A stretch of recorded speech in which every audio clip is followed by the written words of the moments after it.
Chapter 17. Priya. At first, she thought it was another dream. The water at her feet, winding of liquid, sleek as rope. The memory of her brother's red-limed shadow. Then she felt the magic of the Oxus singing through her, salt in her veins. She remembered the cosmic rivers, the world egg, the world peafowl. No, she wasn't going to think of that. She looked around and, through the haze of dreaming, through sleep, forced herself to see.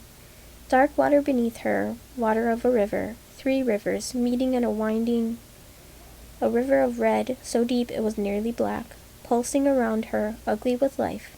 A river of green, flecked with gold, rolling like grass in a howl of wind, a river of darkness. Lightless, a rippling void. She felt the rivers beneath her feet, the rivers winding through her skull. This was no dream. This was Priya, Bhumika's voice. She sounded relieved. You're finally here. Bhumika stood before her, waist deep in water. She was a shadow, darkness against the water. The river around her glowed faintly rose, shimmering with the red-limed light of her. The Sangam, Priya said, awed. I haven't seen it properly in so long. The Hirana's influence, Bhumika murmured. Then she said, What do you mean properly? When Meena strangled me, I thought I saw a glimpse of but not like this. Well, Bhumika murmured, displeased. You didn't tell me then when we talked of it, of course. Priya shrugged. It didn't seem important. Bhumika let out a sigh. Priya looked away from her, taking the Sangam in. The rivers wound beneath her, but above her they were mirrored, blanketed with stars. The cosmic rivers were a folded, creased flower, dozens of worlds pressed together, bound by the movement of water. At least this saves us meeting in person, Bhumika said, watching as Priya turned all about, as she waded a circle through the water, 3 rivers whirling around her knees. Tell me about the princess. She's sick. I knew that, Priya. Pramila is poisoning her with powdered needle flower, dosed via wine, added Priya. I'm not sure if she intends to kill her or not, but it amounts to the same, finished Bhumika. You don't think the emperor intends to finish her, then? Bhumika had feared the General Vikram and his household were one of the emperor's targets, that he sought to remove his sister and the general in one fell, economical swoop. But Priya was not so sure now. She waded deeper, drawing closer to Bhumika, the cosmic confluence rising to her waist. No, she said, not by poison. I'm almost sure, he wants her to burn. But if she continues to refuse, perhaps he thinks the poison will have to do. Death by needle flower would be a bad death. She pushed the thought away. Do you know what she did to anger him, Bhumika? Why he wants her to burn? No, that I don't know. Perhaps nothing, Priya. Bhumika sounded suddenly weary. There were women burned in the city today. Imperial justice, apparently. What? Did General Vikram order it? One of the Emperor's men. Never mind. It isn't important. All you need to know is that the Emperor takes pleasure in burning. It gives him something of value, serves him some kind of purpose, of control or faith. I don't know. Priya moved even closer and through the strangeness of the Sangam felt the echo of what Bhumika had seen, the burning women, the screams. She stumbled. That's what the Emperor wants, she managed to say. Apparently so. The water glowed around them. There had always been a distance between Priya and her elder temple sister, a gap that couldn't be bridged by words. They had not been close when the temple elders still lived and Priya was just a small girl. And from the moment Bhumika had taken Priya in, she'd made it clear they could not be family. The kinship between them had become something sharp and sour that bound them together regardless. It made honest words hard.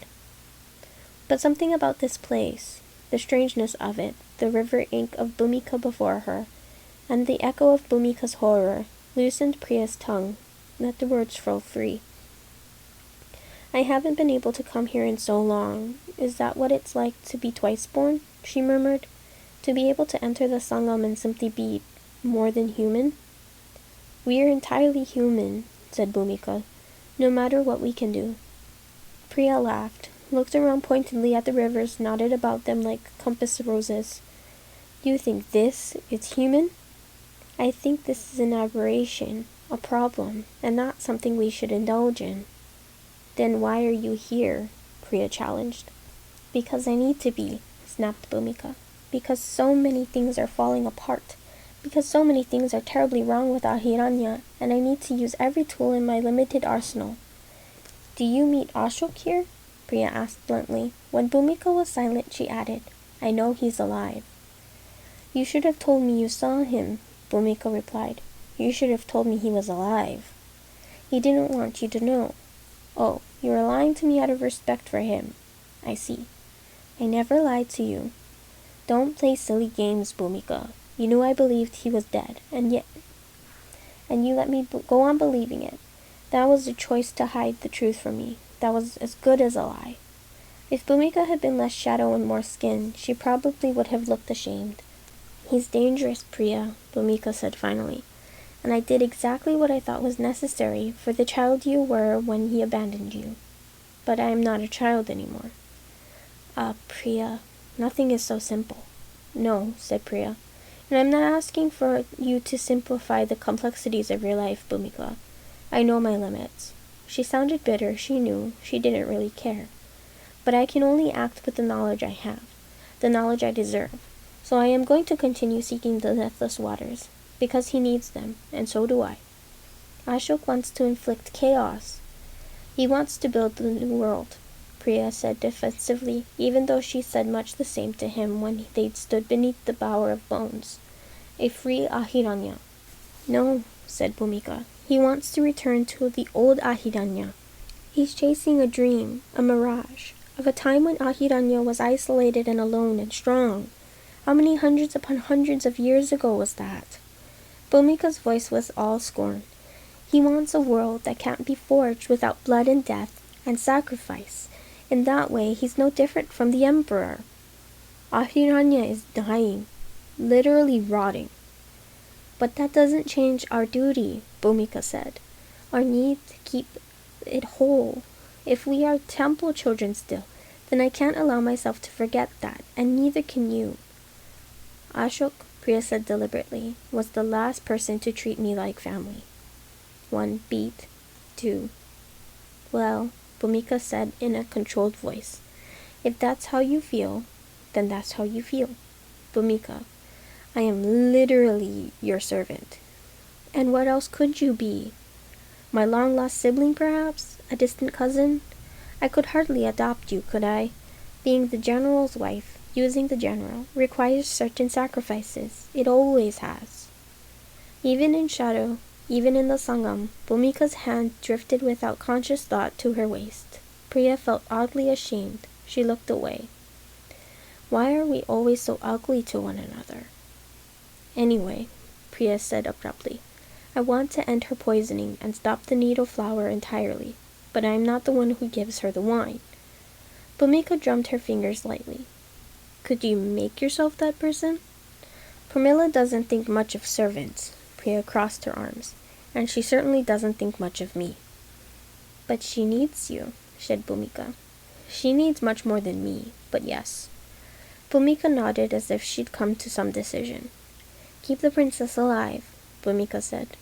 Just a little longer, that is all I ask of you, Priya. What you do with Ashok? She shook her head. Just do this for me, that's all. Then Bhumika reached out, both hands before her, and violently shoved Priya down under the water. Priya woke with a gasp. Malini lay deep asleep on the charpoy beside her. The sun was beginning to rise, and Priya would have almost believed it was just a dream, if not for the memory of the flint of Bhumika's eyes, the magic singing and coiling in her blood, the lines upon the floor which had moved in a mimicry of stars.